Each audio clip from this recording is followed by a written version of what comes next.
Hello. ಏನು ನಮಸ್ತೆ sir. ಏನ್ ದೊಡ್ಡ ರೋಗ ಬಂದಿದೆ? ಯಾಕಂಗ್ ಸಾಯ್ತಾ ಇರ್ತೀರಿ ನೀವು? ಫೋನ್ ಇಟ್ರು ಮತ್ತೆ ಮಾಡ್ತೀರಿ ಅಂದ್ರೆ ಏನ್ ದೊಡ್ಡ ರೋಗ ನಿಮ್ಗೆ ಇದು? ಇಲ್ಲ, ಅರ್ಥ ಆಗುತ್ತೆ ಸರ್.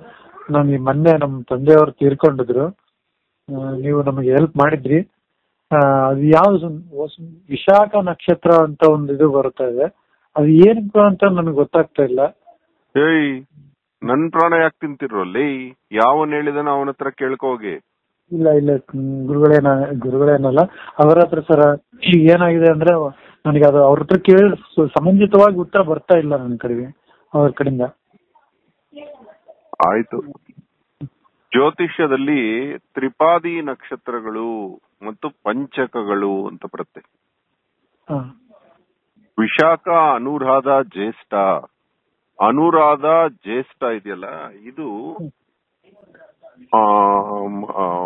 ಪೂರ್ಣ ಪಾದಗಳಿರುತ್ತೆ. ಮೂಲ, ಪೂರ್ವಾಷಾಢನು 4 ಪಾದಗಳು ಒಂದೇ ರಾಶಿಯಲ್ಲಿರುತ್ತೆ. ಈ ವಿಶಾಖ, ಉತ್ತರಾಷಾಢ ಇವೆಲ್ಲ 3 ಪಾದಗಳು ಒಂದು ರಾಶಿಲಿ, 1 ಪಾದ ಒಂದು ರಾಶಿಲಿ, ಅಥವಾ 2 ಪಾದಗಳು ಒಂದು ರಾಶಿಲಿ, 2 ಪಾದ ಒಂದು ರಾಶಿಲಿ ಇರುತ್ತೆ. ಈ ವಿಶಾಖ ಏನಾಗುತ್ತೆ ಅಂದ್ರೆ 1 ಪಾದ ಒಂದು ರಾಶಿಲಿ, 3 ಪಾದ ಒಂದು ರಾಶಿ, ಅದನ್ನ ತ್ರಿಪಾದಿ ಅಂತ ಕರೀತಾರೆ. ಆ ತ್ರಿಪಾದಿ ನಕ್ಷತ್ರದಲ್ಲಿ ಮರಣ ಹೊಂದಿದ್ರೆ 3 ತಿಂಗಳು ಮನೆ ಬಿಡಬೇಕು ಅಂತ ಮಾಡಿದ್ದಾರೆ ಶಾಸ್ತ್ರದಲ್ಲಿ. ಏನಂದ್ರೆ ಅದು ಇದು ಅಂತ ಹೇಳಿ ನಾನು, ಅಂದ್ರೆ ಕಂಟಿನ್ಯೂಸ್ 3 ಸಾವುಗಳ ಚೈನ್ ಇದೆಯಲ್ಲ, ಅದನ್ನ ಅವಾಯ್ಡ್ ಮಾಡ್ಬೇಕು ಅಂತ ಹೇಳ್ತಾರೆ. ಅದು ಅದನ್ನ ನೀವು ನಂಬಬೇಕು ಅಂತ ನಾನು ಹೇಳಲ್ಲ, ಇದನ್ನ ಬರೆದಿದ್ದಾರೆ.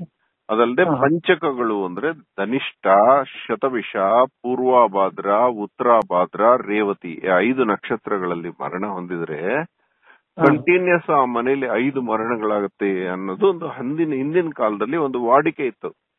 ಅದಕ್ಕೆ ಕಾರಣ ಇದೆ ಜ್ಯೋತಿಷ್ಯದಲ್ಲಿ. ಆದ್ರೆ ಅದನ್ನ ನಂಬಲ ಅರ್ಹ ಅಂತ ನಾನು ಬಲವಂತ ಮಾಡಕ್ ಹೋಗಲ್ಲ ಯಾರನ್ನು. ನಾನು ಅಷ್ಟು ಅದ್ರ ಬಗ್ಗೆ ಡೀಪ್ ಆಗಿ ಹೋಗ್ಲಿಲ್ಲ. ಆದ್ರೆ ಕೆಲವು ಸಂದರ್ಭದಲ್ಲಿ ಆಗ್ಬಿಟ್ರೆ ಅನ್ನೋ ಭಯಕ್ಕೆ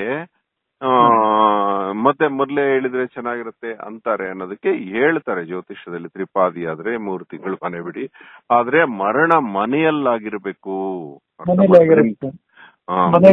ಮನೆಯೊಳಗೆ ಮರಣ ಆಗಿದ್ರೆ ಆ ಮನೆಯನ್ನು ಬಿಡ್ಬೇಕು ಅಂತ ಹೇಳ್ತಾರೆ 3 ತಿಂಗಳು. ಇನ್ನು ಅದನ್ನ ಬಿಟ್ಟು ನಾನೇನ್ ಮಾತಾಡಲ್ಲ, ಇಡಲೇ, ನನ್ ಪ್ರಾಣ ತಿನ್ಬಿಡಲೇ. ನಮಸ್ಕಾರ. ನಿಮ್ ಟೈಮ್ ನಾನು ನಿಮಿಷ ಕೊಟ್ಟೋದಕ್ಕೆ